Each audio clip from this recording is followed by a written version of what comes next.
Well, joining me from California is Hatem Bazian, Professor of Middle Eastern Cultures and Languages at the University of California in Berkeley. Thank you very much indeed for joining us. So, Hamas have rejected it and Israel have criticised it. Has progress been made? Well, it depends how we define progress. This is not in any way uh, brings an end to Israel's continued genocide in Gaza, continued occupation, and does not actually bring the international community to bear on those who are responsible for carrying out the 2 years genocide, with estimates actually ranging almost close to 500,000 that have been killed directly and indirectly. It actually replaces, or at least gives protection for Israel by bringing the international so-called stabilizing force into the scene, and thus punishes the Palestinians anew. If there is anything that the UN or the international community should say unequivocally, is that Palestinians should have freedom. There should be an immediate end to any resemblance of Israel occupation or control. And actually the question that should be placed is that Israel should be responsible for compensating and for the damages that it has brought upon the Palestinians. But I'm fearful that none of this will be put forth. Israel will be rewarded again and protected by the United States. But the problems you point out with an international stabilisation force, surely something of that ilk would be needed to maintain law and order if there was a full withdrawal by Israeli troops. Well, I don't think that the stabilization force is needed if we think of a stabilization force that is, in essence, going to shoot the Palestinians.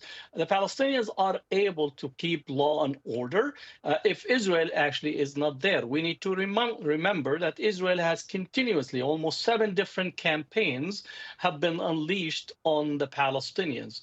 This is rewarding Israel and not actually bringing an end to Palestinian suffering. And this is like mandate, if we recall back the British mandate of the League of Nations, that's being dressed up again, that there is somewhat of a custodian relationship to be imposed on the Palestinians, rather than actually declaring unequivocally that the Palestinians should be given immediate freedom and not to be under the custodial relationship or a custodial regime managed by the United States. This is a plan literally to actually put Trump once again hoping or expecting to be nominated for the Nobel Peace Prize. And if this is the type of arrangement where genocide is actually be permitted to continue, and those who are responsible will not be taken into account under international law, then this is actually rewarding Israel and putting Trump on the path to possibly be nominated for a peace prize. When we talk about progress, there is now a reference to Palestinian statehood, which was not included in the initial draft of this plan, although critics would say that the wording is vague and conditional. Yeah, I wouldn't hold my breath on the international community, the United States, using the language of Palestinian statehood to anything. If we recall back the promises of Oslo, this is really another repackaging of Oslo.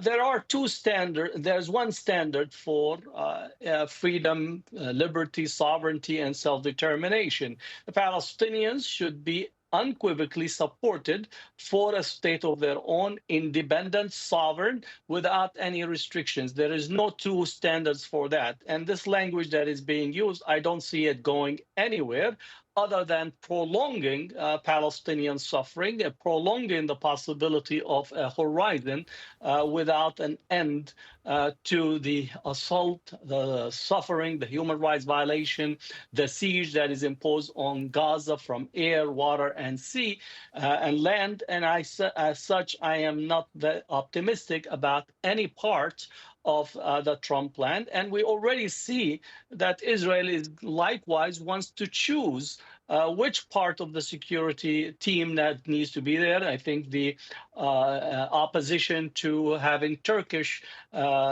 troops in there is specifically because they feel that the Turkish troops might be more considerate relative to the Palestinians and will not shoot first, where Israel would prefer a troops deployment that come from countries that would shoot first and ask question later relative to the Palestinians. I think we need to say this is not a peacekeeping force. This is actually a force that will use lethal weapons against an occupied population, which runs contrary to the Fourth Geneva Convention, runs contrary to the Universal Declaration of Human Rights, run contrary to even the Charter of the United Nations. And that's because of the political landscape that we have.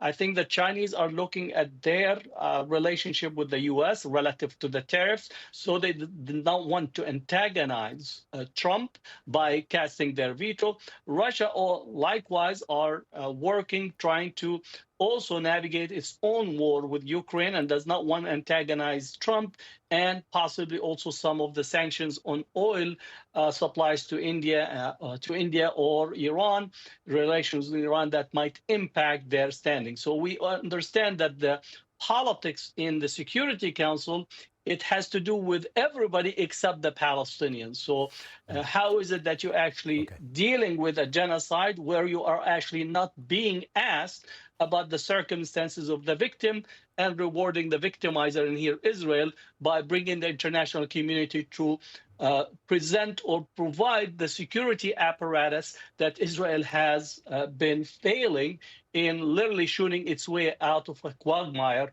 that itself have constructed in Gaza. Hatem, we will have to leave it there. Thank you very much indeed for your analysis. Hatem Bazian joining us from California.